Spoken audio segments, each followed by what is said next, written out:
อยากถามเลยว่าเบิร์ดโลกนี่มีแต่ข่อย2 คนสีเหลืองไปฆ่าตัวตาย ไอ้นี่อยู่ดู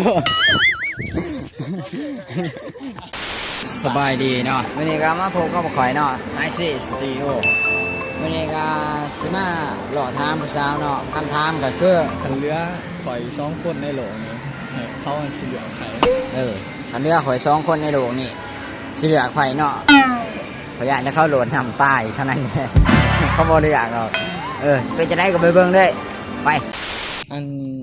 แม่ยางอยู่นี่เป็นแบบประจำบ่ ก็เรื่อยๆแต่มีเวลา เอื่อยมีแฟนนะวะ ยัง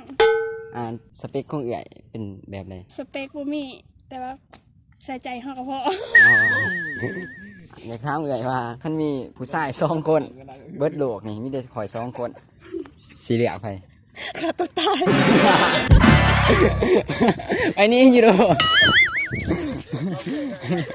หาตัวตายอันจำเป็นอีดีจำเป็นอีดี เอาบ่ซ้อมบ่ได้บ่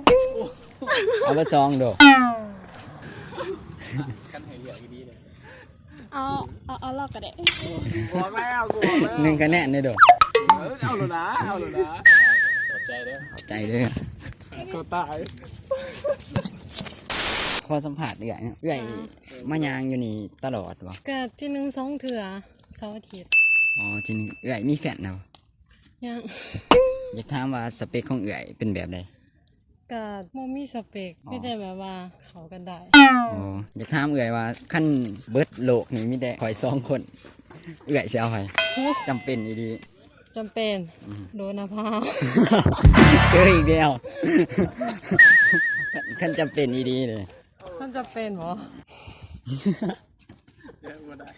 เอาเสือสีขาวสมัครเสือเราประทาน เสือสีขาวเนาะเราเรียกเสือสีขาวเลยขอบใจเด้อ ได้ เอื่อยมายางอยู่นี่ตลอดวะ โดนๆเถอะ อ๋อดูเดินเถอะและเอื่อยมีแฟนนะวะ มีแล้ว สเปคของเอื่อยแบบใด จะเจอขาวๆสูง จอยๆขาวๆสูงเนาะอยากถามเอื่อยว่า สิได้เด้กูเกิด ขั้น ไอ้ ขั้นมีแต่ข่อย2 คนนี่ ในโหล ในโดนี่สิเรียกไงจำเป็นอีดีแบบว่าจำเป็น จะดีเหรอบ่อยากดังก็ซ้อม ว่าอยากเลือกแบบ ให้เลือกเหรอ ให้เลือกนะแบบจำเป็น อ่ะจับแล้วแหละ เลือกข่อยเนาะขอบใจได้เลย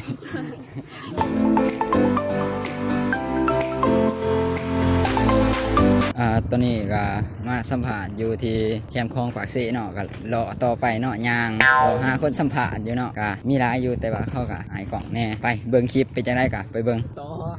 อรอหา อัน